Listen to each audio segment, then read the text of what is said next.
Hey everyone, in this video I want to give you a brief overview on how you can use the Augur to play solo games and also generate hex maps and avatars that you can export and use in any other program. So let's get started. The best place to start is with the hex maps, so let's open the Hexmap Generation panel. And the first thing you should do is pick a size for the map. You can go all the way to size 10, but I usually play on size 6. You can also change the biome of the map. You can go all the way to a volcanic map from a frozen one. So let's stick with the temperate map and let's roll a few maps here until we find one that we like. And this one looks good. For example, let's say you want to increase the level of water in the map. You can do so using this slider, and you can also increase the amount of mountains on the map, as well as the vegetation density. So let's play with this map. And now you can generate city settlements and dungeons within the map. Let's reduce the number a little bit. Let's stick to one city and an extra settlement and perhaps just 2 dungeons. We roll a few times and see what we get. And let's play with this one. Let's accept. We get an overview of the region and we accept, and then we select the map, the region, and open the map. Now everything here can be edited. For example, you can move the locations around. Let's say that the city is here on the coast. Let's say that this settlement is down here, also by the coast, and perhaps this dungeon is right here. Now before we check the locations, let's edit the map a little bit more. Let's say that we want to add more water.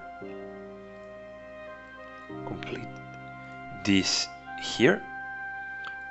And let's say we want to add a small island here. Perhaps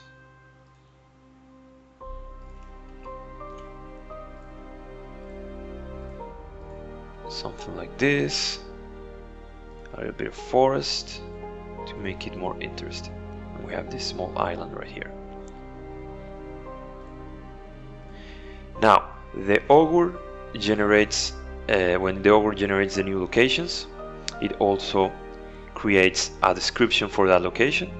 It gives you quest hooks. For example, say they are troubled by a power struggle between nobles. It creates a leader for that location.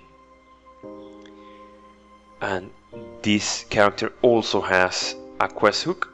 For example, this vampire wants to increase their mastery of blood magic, and he intends to find their missing kindred.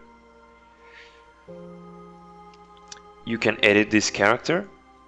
You can change his appearance. For example, let's say you want to give him some wings. You can change his armor to something that you think looks better. You can change even the weapon he's carrying.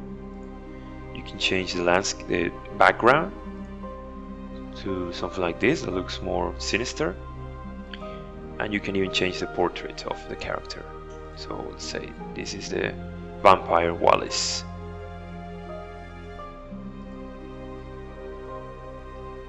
You can change the image of the city. Choose any image that you think suits better the map. And you can also create your own locations, not just the one generated by the Augur. Let's say we want to create another settlement right here. So we have the settlement of Bleakfall, and you can roll a few times. Let's say we have this one. We have this merchant character here named Cuthbert, so let's accept this one. And now we just drag and drop anywhere on the map, and here is our new settlement. We can also add another character. Let's say we want to add a warrior character. Let's roll a couple more times. And let's use this one. So we have now Cuthbert and Moira. You can also drag right from here and put them on the map. For example, here is our character Moira. You can see her description and everything. Now let's take a look at the dungeons. We have this dungeon here that we generated. You can open the map for the dungeon, and you can even put some monsters here. Let's say that in this dungeon we're gonna face this creature right here, and maybe a couple more such as this, and any other creature that you want really. So you can easily play on this map. If you want to go back, now we're back in the main map, and you can of course create a main character for your game. Let's start here. You select things like their armor,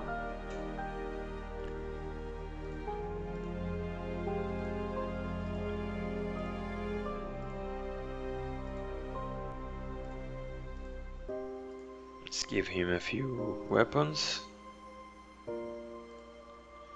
So here we have our new main character. You can roll the name here. Let's get. Then if you're playing Iron Sword, you can use this panel to give your character proper attributes. And if you don't, the Augur also comes with a system agnostic mode as well as support for 5e, and I do plan on adding new systems in the future. And now finally, if you want to play using the Augur, you have other tools. For example, here you have the dice roller. You can throw dice here. You can also, if you play Iron Sword, you can roll directly from the character sheet. You have also things like the yes and no oracle, and of course you have a journal where you can write anything you want. You can use the Augur to play your game solo, or perhaps you only want to use it to generate these maps or the avatars, so you can export the avatar using this button right here, and then you simply press export and it will be exported as a PNG file that you can use on any other software. The same goes for the map. From here you can export the map. You can choose whether you want to have the locations on the map or not. That's it for this video. If the Augur looks like something you would use in your games, please consider checking it out at the website. It runs on your phone, on your computer, and your tablet.